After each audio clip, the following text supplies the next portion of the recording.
Tiap-tiap rasul itu datang kepada umatnya karena didustakan, maka dibuat umat itu saling memperikutkan, menjadi saling ikut mengikuti di antara mereka, sebagian mereka dengan sebagian yang lain, dan saling bertutur kata. Maka akan ada satu saat terbinasakan karena mengatasnamakan, jadi pembenaran di atas namakan kebenaran. Ya kita berani nggak ngevaluasi total. Gegek di zaman ini juga seperti itu. Ini kan cerita masa lalu gitu ya. Gegek hari ini kan kita juga begitu. Setiap zaman juga begitu kan gitu kan. Kalau begitu aduh ciloko kan kita. Silakan, karena Qur'annya mengatakan demikian. Ditolak di zamannya, diterima puluhan tahun bahkan ratusan tahun berikutnya. Gitu. Apa latar belakangnya? Logikanya begini loh ya. Nabi Isa, Nabi Ibrahim lah kita katakan karena dikatakan Nabi Ibrahim.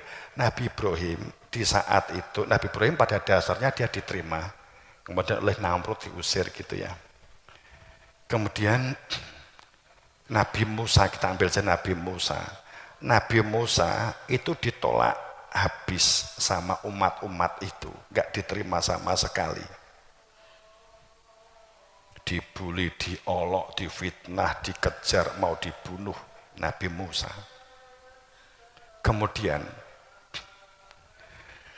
pada saat, kenapa? Karena Nabi Musa melihat akan ada bencana besar, tanda-tanda kebencanaan sudah di hadapan mata. Air yang memancar, lumpur tanpa sebab di Nabi Musa bermunculan, sinkhole, tanah-tanah retak, dan tanah-tanah ini memisah, terjadi likuifaksi, itu terjadi pada saat zaman Nabi Musa.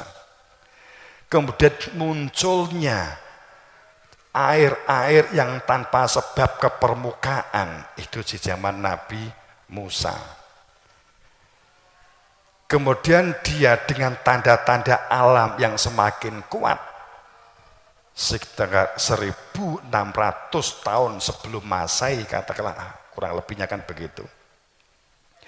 Kemudian dia mendatangi sebuah penguasa yang dulu juga sebagai orang tua angkatnya, memberitahu kejadian alam ini akan ada sesuatu yang besar.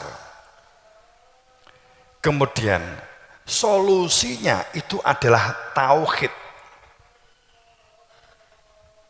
Perilaku syariat, peduli, respek, dan memakmurkan buminya itu menjadi gerakan tatanan syariat, tatanan lahir yang harus dilakukan. Jika panjenengan kerso, maka kekuatan tauhid jenengan harus ikuti, kemudian nanti tidak mengurangi Anda sebagai raja. Dengan menggerakkan kedaulatan, pemberdayaan. Apa yang terjadi? Fir'aun mencak, Fir'aun marah hebat. Difitnah sedemikian rupa, seperti hanya Nabi Ibrahim, difitnah sedemikian rupa, tapi tidak ada satu api pun yang membakar dia. Tidak ada satu fitnah pun mempengaruhi Nabi Ibrahim.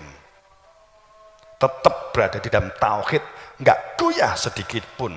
Jadi nek kowe dulu entuk donga jopone Nabi Ibrahim nggak tedas di bong, itu karangan. Wi enek dewe di mujarobat, doa Nabi Ibrahim tidak tedas dibakar. Sesungguhnya adalah fitnah hebat yang diberikan Nabi Ibrahim oleh yang dibentuk, dipolitisasi oleh penguasa, tidak berpengaruh kepada Nabi Ibrahim.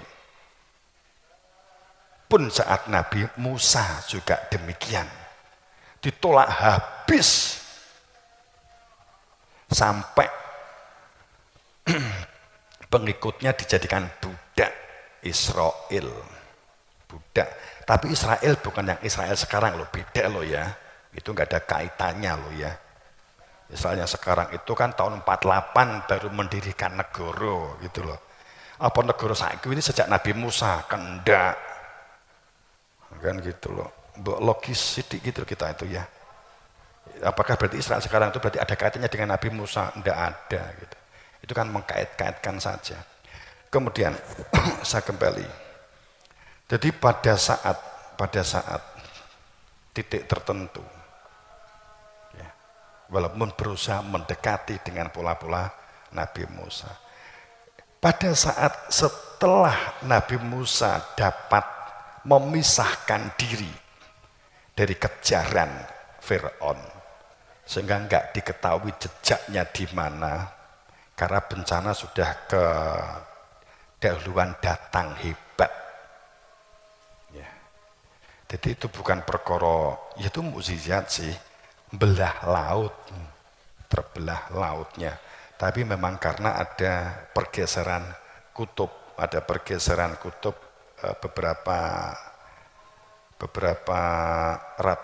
beberapa kilometer gitu ya, gitu. Dalam hitungan the days, dalam hitungan hari itu pergerakan kutub cepatnya itu perhitungan jam, maka terjadi gejolak hebat. Nah, tanda-tandanya kan seperti tanda-tanda yang bencana gunung meletus, puting beliung, iklim yang ekstrim dan seterusnya. Kemudian diajak untuk mempersiapkan melakukan penanaman budidaya, nanam, enggak ada yang mau. Jamaahnya malah domutung, yang semula jumlahnya sekian ribu tinggal 27 orang. Makanya saat pindah tempat nggak ada yang mau ikut, diajak prihatin, nggak mau. 40 tahun dalam posisi ketulo-tulo. Akhirnya benar setelah kejadian, maka 40 tahun nggak ada yang bisa dimakan. Karena sebelumnya diajak mempersiapkan nggak mau. Itu kalau zaman Nabi Musa.